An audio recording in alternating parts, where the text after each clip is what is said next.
Сигурно се има случајно некои навики едноставно да се залепат за нас, а други да исчезнат.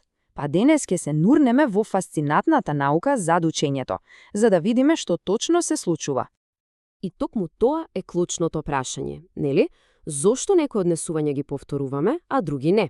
Одговорот лежи во основата на се. Од тоа зошто посегнуваме по утринското кафе, па се до сложените вештини што ги учиме. Ајде да видиме што ни открива науката за ова. Добро, за да ја разбереме целата оваа приказна, мора да се вратиме малку назад во времето. Повеќе од еден век всушност, кога се почнало со еден многу интересен експеримент и неколку гладни мачки. Значи имаме еден психолог, Е.Л. Торндайк, кој направил нешто што го нарекол кутии загадки. Замислете, ставал гладна мачка во дрвена кутија, а единствениот излез бил преку некој механизам, например да се повлече јаженце или да се притисне рачка. И што се случувало внатре? На почетокот, мачката правела се и се што. Гребела, туркала, собидувала да се провлече. Сосема случајно, во еден момент ќе го повлечела вистинското јаже, вратата се отворала и награда, храна. Кога ќе ја ставил посторно во кутијата, таа се побрзо и побрзо го наоѓала решението. Класичен пример на учење преку обиди и грешки. Од ова Торндайк извлекол еден генијално едноставен заклучок. Однесувањата кои водат до нешто пријатно, како храна, имаат многу поголема шанса да се повторат. А оние кои не водат до ништо или до нешто непријатно, едноставно исчезнуваат. Оваа идеја ја нарекол закон на ефектот и таа станала камен темелник на целата теорија за учење. И приказната не застанува тука. Неколку децении подоцна на сцена стапува Б.Ф. Скинер. Тој ја зел основната идеја на Торндайк и ја развил во цел еден детален систем за тоа како се обликува нашето однесување. Тој ова го нарекол оперантно условување, учење преку последици, односно награди и казни. За да го проучи ова, тој создал познатите Скинерови кутии. Ова биле строго контролирани средини, каде што можел прецизно да наблюда како одредени последици влијаат на однесувањето на животните, а потоца и на луѓето. И целиот негов систем се сведува на 4 основни начини на кои може да се влијае врз однесувањето. Се врти околу тоа дали додаваме или одземаме нешто и дали сакаме да зајакнеме или да ослабиме некое однесување. Ајде да ги разгледаме еден по еден. Прво и најпознато е позитивното подкрепување. Ова е она на што сите прво помислуваме. Класична награда. Значи правиме нешто и за тоа добиваме нешто убаво. Похвалба, бонус, било што. Со тоа што додаваме нешто посакувано, ја зголемуваме шансата тоа однесување да се повтори. Совршен пример од денешницата – лајковите на социјалните мрежи. Секој лајк е мало позитивно подкрепување. Сега доаѓаме до нешто што често се сваќа погрешно – негативно подкрепување. Внимавајте, ова не е казна. Напротив, и ова го зајакнува однесувањето. Како?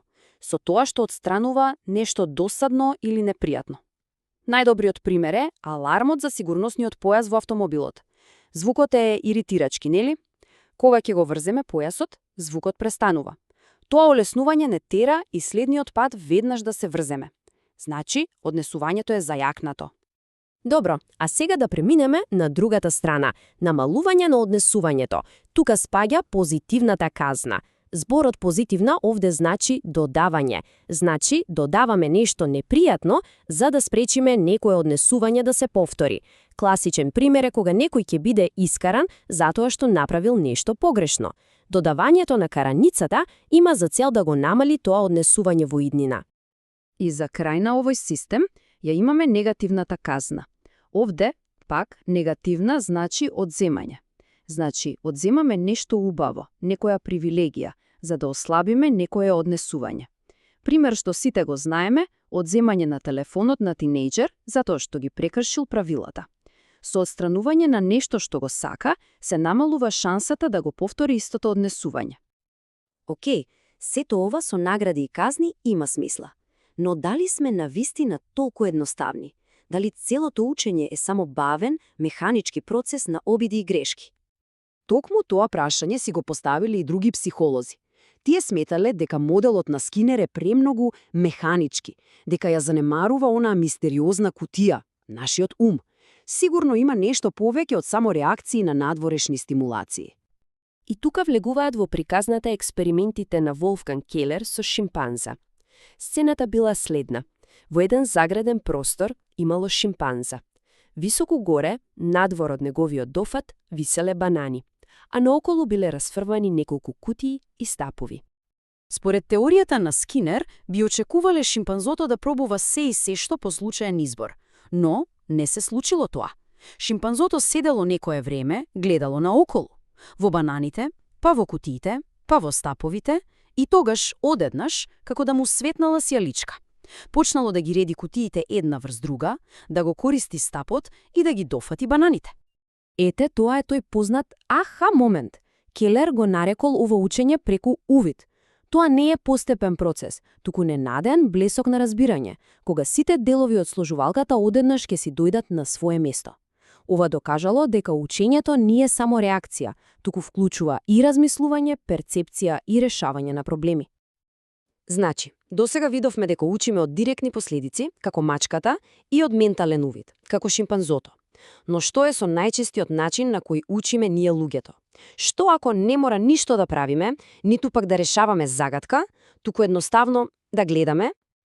Токму на оваа идеја се фокусирал психологот Алберт Бандура.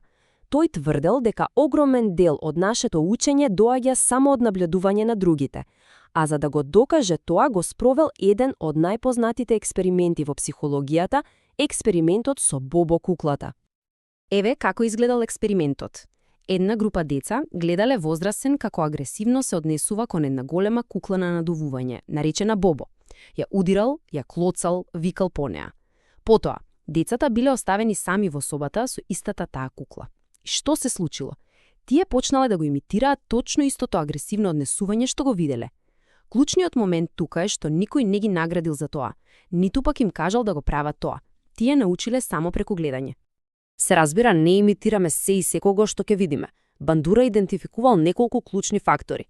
Например, многу е поверојатно да имитираме некого со кого се идентификуваме или некого што го сметаме за успешен и компетентен.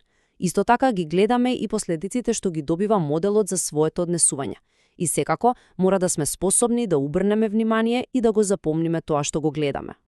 И кога ќе размислиме, ога е насекаде околу нас. Од нашите родители, наставници, пријатели, па се до јавните личности што ги следиме, ние постојано учиме од нив. Учиме како да се однесуваме, кои вредности се важни, стекнуваме вештини. Сето тоа покажува колку учењето е всушност социјален процес. Значи почнавме од една мачка во кутија, па стигнавме до сложениот социјален свет. Од едноставниот закон на ефектот, преку блесокот на умот, до огромната моќ на наблюдувањето, станува јасно дека учењето е неверојатно сложен процес. И сето ова не води до едно финално прашање, можеби за лично размислување. Кои биле моделите во нашиот живот? И што се сме научиле од нив, можеби и несвесно, само со тоа што сме ги гледале?